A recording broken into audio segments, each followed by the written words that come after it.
പ്രണാമം. നമുക്ക് ശ്രീമദ് ഭാഗവതത്തിലേക്ക് തന്നെ മടങ്ങാം. ശ്രീസൂതൻ പറഞ്ഞു. ശ്രീമദ് ഭാഗവത പ്രവചനം ഉപസംഹരിക്കുന്നു.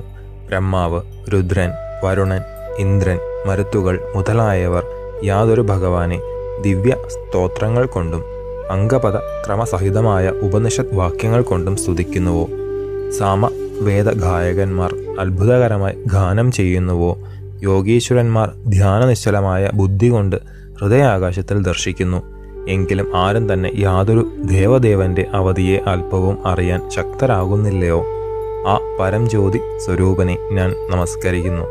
ശ്രീ ഭഗവാൻ പാലാഴി മദനത്തിൽ കൂർമ്മമായി അവതരിച്ച മന്ദരപർവ്വതത്തെ മുതുകിൽ ധരിച്ചു.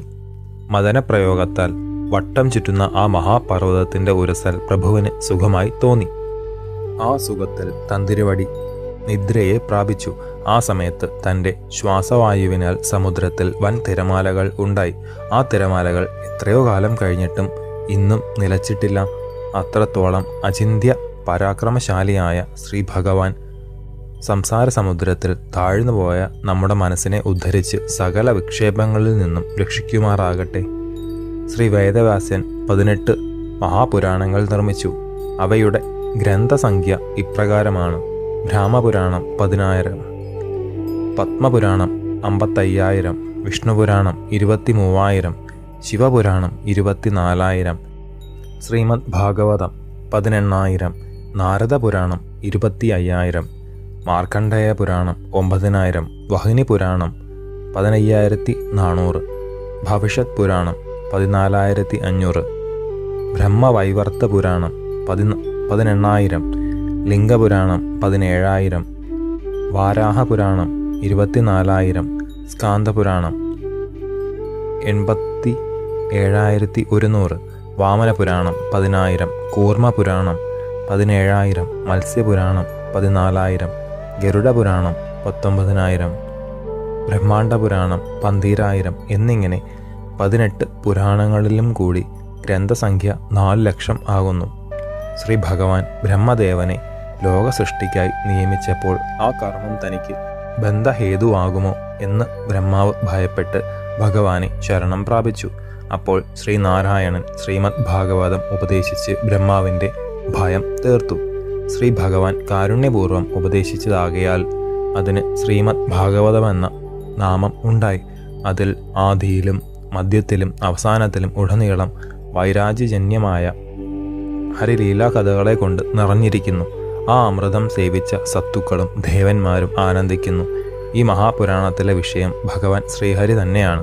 സർവഭൂതങ്ങളുടെയും ആത്മാവായി വിളങ്ങുന്നതെന്ന സർവ വേദോപനിഷത്തുകളുടെ സാരത്തിൻ്റെ വിപുലമായ വ്യാഖ്യാനമാണ് ഈ ഗ്രന്ഥത്തിൻ്റെ പ്രയോജനമോ പുനരാവൃത്തിരഹിതമായ സാക്ഷാൽ കൈവല്യവുമാകുന്നു. അമൃത സാഗരമായ ശ്രീമദ് ഭാഗവതം ശ്രവണപുടങ്ങളിൽ പ്രവേശിക്കുന്നതുവരെ മാത്രമേ അന്യപുരാണങ്ങളും ശാസ്ത്രങ്ങളും സജ്ജനമധ്യത്തിൽ പ്രകാശിക്കുകയുള്ളൂ. സർവവേദാന്തസാരമായ ഭാഗവത രസാമൃതത്തിൻ്റെ രുചി അറിഞ്ഞവർ അതുമാത്രം പഠിച്ചും കേട്ടും സ്മരിച്ചും കൊണ്ടിരിക്കും. അന്യമായി ഒന്നിലും അവർക്ക് രതി ഉണ്ടാവുകയില്ല. നദികളിൽ വെച്ച് ഗംഗയും, ഈശ്വരന്മാരിൽ വെച്ച് അച്യുതനും, വൈഷ്ണവന്മാരിൽ വെച്ച് ശംഭുവും, ക്ഷേത്രങ്ങളിൽ വെച്ച് കാശിയും എപ്രകാരം സർവോത്തമമായി അംഗീകരിക്കപ്പെട്ടിരിക്കുന്നുവോ അതുപോലെ പുരാണങ്ങളിൽ വെച്ച് ശ്രീമദ് ഭാഗവതം പ്രഥമസ്ഥാനം വഹിക്കുന്നു. സാക്ഷാത് വേദം പോലും ഗുരുശിഷ്യ പരമ്പരയാ തുടർന്ന് കാലപ്പഴക്കത്തിൽ അർത്ഥവ്യത്യാസങ്ങൾക്കും വൈപരീത്യങ്ങൾക്കും വിധേയമായി വേദത്തെ പുനഃസ്ഥാപിക്കാൻ ശ്രീ ഭഗവാൻ തന്നെ കൃഷ്ണദ്വൈപായനായി അവതരിക്കേണ്ടി വന്നു. ആ കൈവല്യ ശ്രീമദ് ഭാഗവതത്തിന് സംഭവിച്ചിട്ടില്ല. കാരണം ഉത്കൃഷ്ടമായ ഈ ജ്ഞാനജ്യോതിസിനെ ശ്രീഹരി ആദ്യം ബ്രഹ്മാവിനെ പ്രകാശിപ്പിച്ചു. ശ്രീഹരി തന്നെ ബ്രഹ്മസ്വരൂപനായിരുന്ന ശ്രീ നാരദർക്കും ഭാഗവതം ഉപദേശിച്ചു. ശ്രീഹരി തന്നെ നാരദ സ്വരൂപനായിരുന്ന അതിനെ വ്യാസനും നൽകി. ശ്രീഹരി തന്നെ വ്യാസസ്വരൂപനായിരുന്ന ശ്രീശുകദേവനും ഉപദേശിച്ചു. ശ്രീഹരി തന്നെ ശ്രീശുകരൂപത്തിൽ വന്ന് പരീക്ഷത്തിന് ഉപദേശിച്ചു.